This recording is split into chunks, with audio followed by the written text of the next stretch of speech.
In this video, I'm going to go over how to do these related rates problems in your calculus class. A lot of students struggle with these because they're word problems. They don't like word problems, they get intimidated by them. So I'm going to demonstrate my thought process to help you out and to help you get more confidence. And hopefully you'll be able to tackle these problems with no problems, at least typical ones. Okay. So before that, let me review the key idea that the derivative is the rate of change. That's the most important idea, okay? The concept that we need. In other words, the derivative is how fast something increases or decreases. So that's going to help us write the quantities and rates that they give us in these word problems as variables. When they tell us that it's a rate of change or how fast something increases or decreases, we're going to write it as a derivative, okay? And this third point in these relate rates problems, it's typically the rate of change with respect to time, how fast something changes with respect to time. Okay, so here's the general strategy for those that like to follow procedures. I don't recommend memorizing procedures, but this is a general thought process, okay? To get you started to be able to think of these on your own without a strict procedure, okay? So I would recommend first, after you read the question, is the question asking for a quantity or a rate of change? You got to answer that for yourself. And we're going to notate it with a variable. Typically, it's going to be asking for a rate of change. That's why it's related rates. Okay. So we're going to notate it with a variable. And then while we're doing that, let's write down all other quantities and rate of changes in the problem. Let's write them as variables as well. Okay. Next, we're going to decide a formula that includes the quantity or rate of change that we are looking for, okay? So we need a formula that includes the variable we have in step one over here, okay? We'll see in a bit if that doesn't make sense. After we get that formula, we're going to differentiate the formula with respect to time, okay? And then we're going to plug in the values and solve for the variable that we want, okay? Sometimes, if we don't have all the values that we need, we might have to do a side quest and see how some other extra pieces of information that the problem gives us helps us to get those other unknowns, okay? And finally, number six, some teachers are very picky about this. Some teachers aren't. Typically, they're picky about this. You need units in your final answer, okay?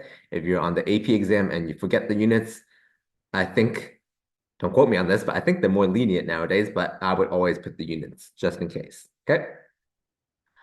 Okay, so let's go through three examples to demonstrate this strategy. And I picked these three problems from the sample exams at UCI for Math 2A, the Calculus 1 class, okay? Here's a very easy one. A cylindrical tank with radius 5 meters is being filled with water at a rate of 3 meters cubed per minute. How fast is the height of the water increasing? Okay, so let's do step one. What is step one? We got to decide we got to figure out what we're being asked, and let's denote it as a variable. We're being asked, how fast is the height of the water increasing? How fast is the height increasing? Okay, so this is the rate of change. How fast rate is the height increasing? The rate of what? The height. So let's write it as dH dt. This is the rate of change, so it should be a derivative, okay, with respect to time. And it's a derivative of what? The height. The height is changing, right? So dH dt. Okay, that's step one. Step two, we're going to write everything else that the problem gives us as variables as well. So they give us that the radius is 5, so r equals 5. They give us this quantity, r equals 5, and they give us this rate of change as well. It's being filled with water at a rate of 3 meters cubed per minute. So what is being changed with respect to time? It's the volume, okay? So let's write it as dV dt. The change in volume with respect to time is 3, okay? We can use the units out to help us out. Meters cubed, that's volume. It's 3 dimensions, right? Versus area is like 2 dimensions and the length is 1 dimension, okay? Okay, so that's step two. Now step three, we got to figure out a formula that includes what we are trying to find. What are we trying to find again? That was step one, dH dt. So we need a formula that has height in it that we can eventually, in step four, differentiate to dH dt. And let's be a little smarter about it. There's lots of formulas with height, but this is a cylindrical tank, and they give us volume, the change in volume, rate of change of volume. So maybe let's use the equation for the volume of a cylinder. That is area base times height, pi r squared h. V equals pi r squared h, okay? That's step 3. So hopefully you're seeing the thoughts that are going through my head as I attempt these problems, okay? Now, step 4, we're going to differentiate this equation right here with respect to time on both sides, okay? So we're going to do d dt on both sides. Okay, so dv dt is if we differentiate this right-hand side with respect to time, we have to consider that is r changing with respect to time? It's not. It's a cylinder. The cylinder has a fixed radius. It doesn't change. So we treat it like a constant. Okay. Height is changing though. Height of the water. Yeah. So that we implicitly differentiate. So it becomes pi r squared dh dt. If we differentiate h with respect to time, it's 1 times dh dt. Implicitly differentiate. And again, r is not changing. It's like a constant. We leave them alone. Remember? That's the property. Another way to think about it is more generally, r and h could change if it's like a different shape, okay? Or it's asking something else. So this is just for explanation purposes, okay? We don't need this for this problem per se, but to explain it and so that you understand it better. If R and H both change, then we need to use the product rule, okay? And R and R and H are both functions of T, so we need the product rule. So this is the product rule happening over here, okay?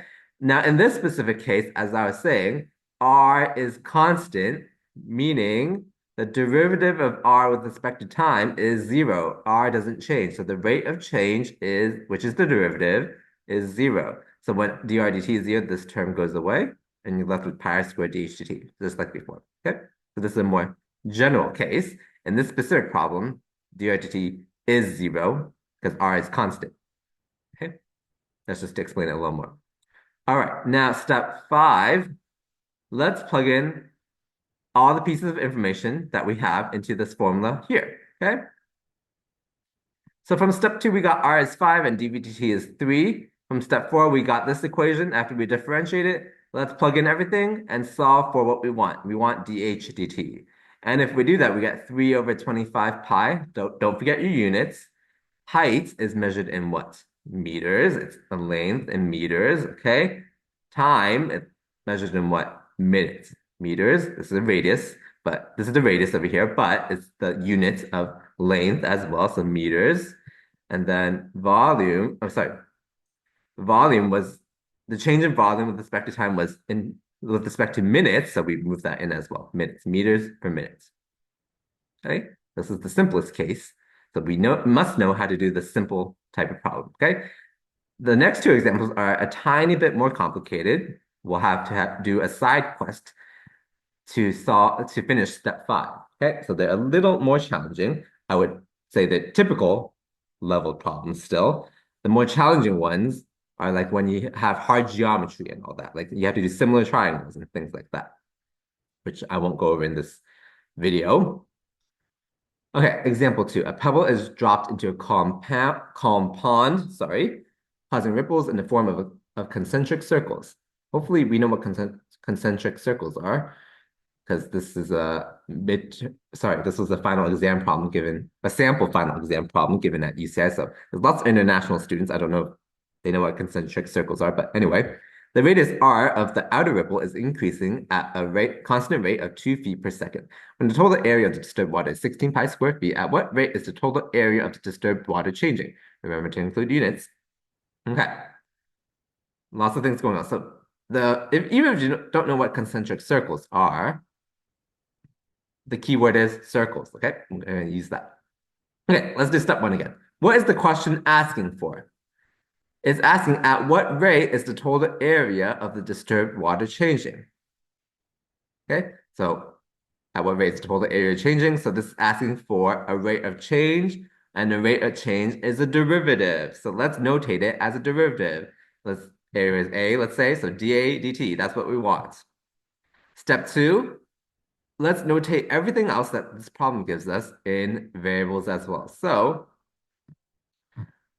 they give us that radius is increasing at a constant rate of 2 feet per second.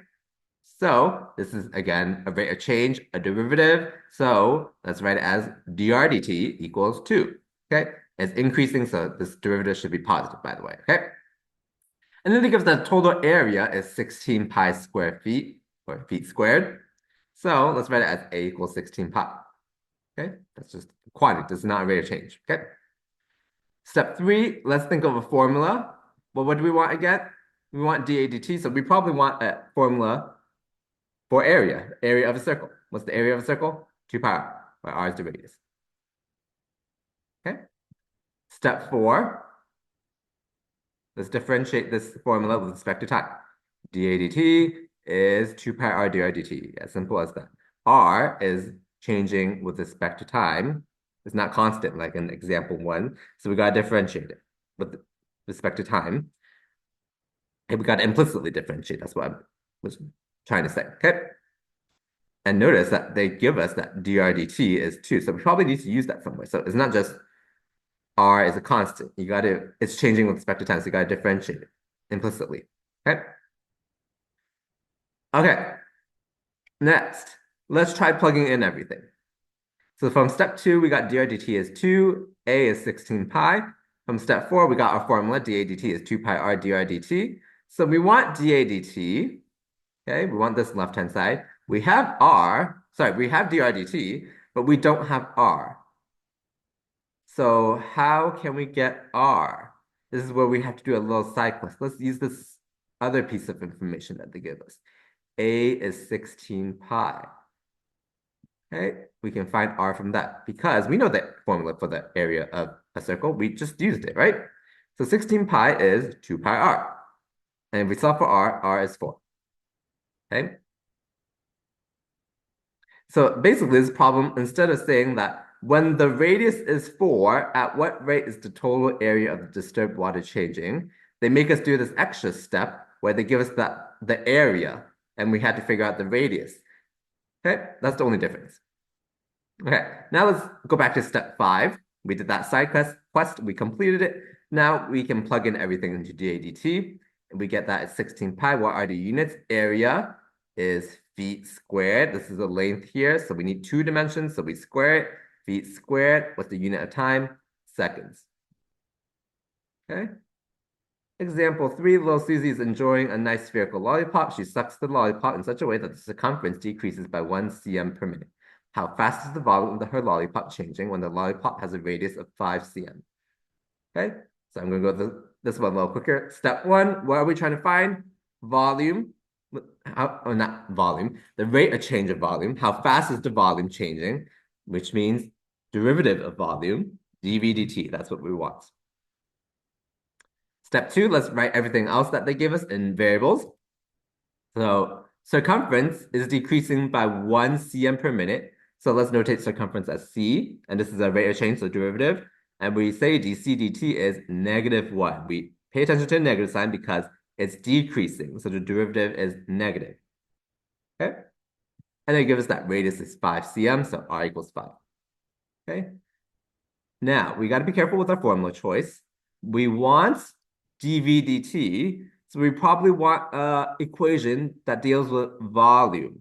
So what's the volume of what? A sphere. This shape is a sphere. The volume of a sphere is 4/3 pi r cubed. This is step 3. Okay?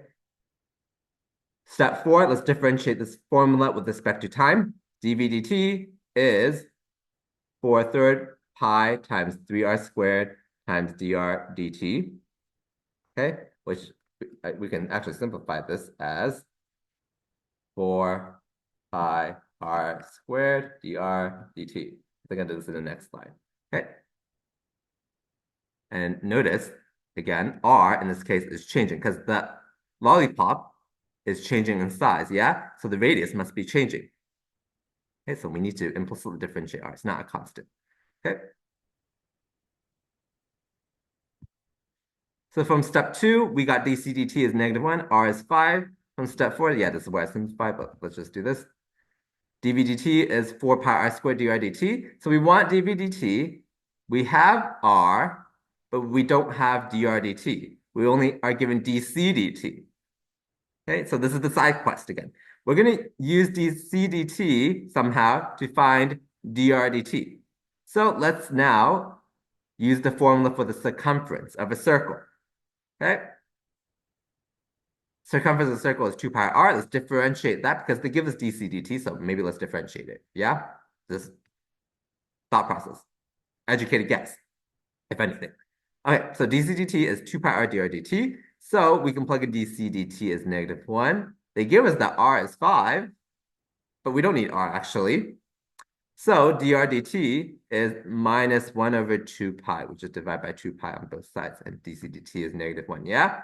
So we have dr dt. Now we can go back to step 5. We finished the side quest, and we can plug in what we found from the side quest, okay? So if we plug it in, dv dt is, if we simplify, it's -50. And what are the units? This is, oh, see, I got it wrong. Volume is not centimeters squared. That would be area. Volume is centimeter cubed. Okay, so centimeter cubed per minute, because this is change in volume over change in time. All right, that's it for this video. Hopefully this was helpful just to see how I'm thinking through the problems and approaching them. Okay, please give this video a like if you found it helpful. And if you're struggling, please practice some more. And I'm sure you'll get the hang of it if you persist and you're able to figure this out for yourself.